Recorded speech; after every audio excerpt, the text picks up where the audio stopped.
So basically, the lower level of thinking is again a thought process which we have allowed it to sustain over a period of time based on the lifestyle that we are leading, the people we are surrounded with. Okay? Now, what we need to do is allow a higher level of thinking to overpower the low level of thinking. And that's how your thought process changes over a period of time. In Hindi, we call this gyan. In English, we call it knowledge. Okay? So, does that mean that you always have to think about your real self, the spirit, to rise above? No. Sometimes that takes a while. Instead, sometimes we just need to hear and be in company of people who have the wisdom, right? Listen to good things, have an aptitude to lead a qualitative life. Okay? It is the decision that I have to take. Come what may, I am not going to allow negativity of any kind to disturb my presence. I am going to do this service for myself first. A happy mind can have a happy life and can have a happy environment, can have more people to love.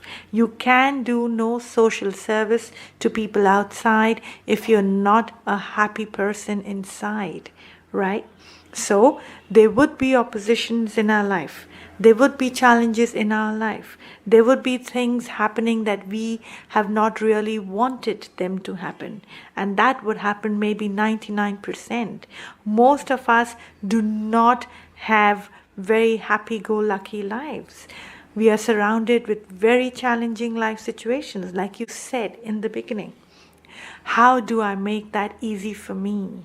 How do I actually feel comfortable? How do I actually feel fine?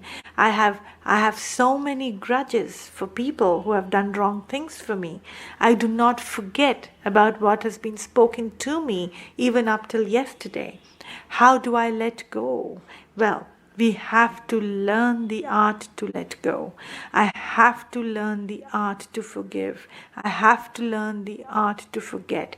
Now, this is what we have heard many saints talking in many books, in many interviews, in many channels. So, when I use the word forgive, who are we to actually forgive someone else? It's just that I need to understand that I need to move ahead in life. When I do this, I'm actually forgiving myself. I'm actually emptying my heart. I'm actually doing a favor for myself and not for anybody else. So, for example, you can ask me a question where you've had a problem. Okay? You've had someone telling you, look, you're good for nothing. Yes. Does that happen? Very often. Very often, Didi. We get to hear from the same family people we are into relationship on an everyday basis. It's very difficult when they say that, you fit for nothing and all that. These words, it pricks us a lot. It makes us feel very low. So how to just come about this? Yes, precisely. So the challenges are faced in our day-to-day lives only with the people that you've been working for so much. You love them so much. You have them in your prayers. You get up in the morning, you do all the cooking for them, you're sweating it out. You sacrifice your own probably little desires of your life for them. And when they say such words, it will really, really hurt. Yes. Now, what do I need to tell my mind? Okay. The work that I do, the work that I do for my family with true love in my heart is not for my family really. It's for me. It makes me happy. And the effort is known to my God. It is known to my higher self. There's nobody else I need to prove a point to. So, if the mind says, I do this for my husband or for my children, now that's a fake. That's the mind putting it on. So that's the lower thought you mean, Didi? Exactly. That's the lower thought. So how do I get rid of see, any thought process immediately comes backed by a feeling. So if you think, oh no, if you ever thought that why do I have to get to listen to this? Your heart is filled with a lot of negativity, with a lot of pain. And that can come on the way of any relationship also later. But first it fills your heart. You feel wounded. Correct? Yes, it is very painful too.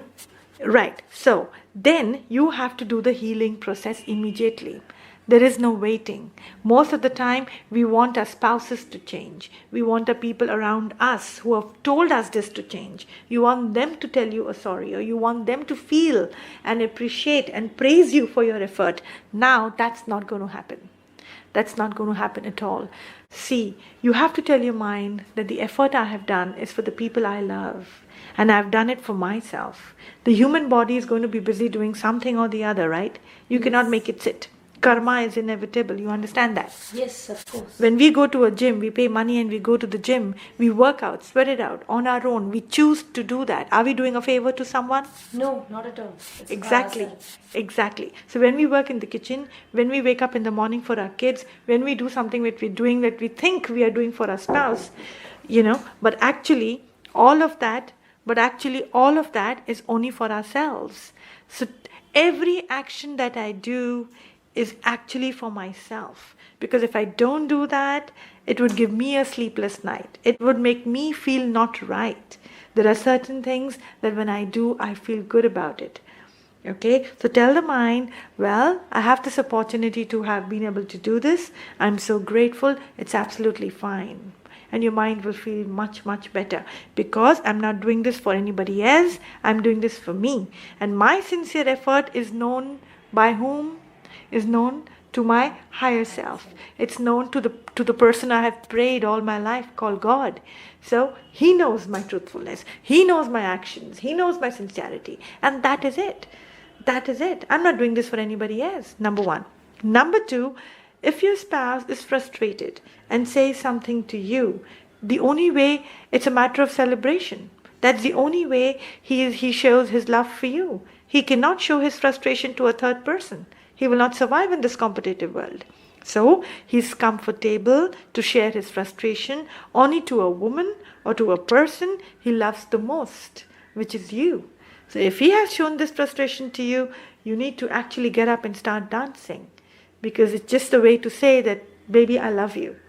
Okay? It's just another way of saying that, look, I'm so comfortable with you. I can tell you exactly the way I feel. I'm feeling tired. I'm feeling frustrated. And this is the way he can share. So there is no reason for my mind to feel low unless I give it the permission to do so.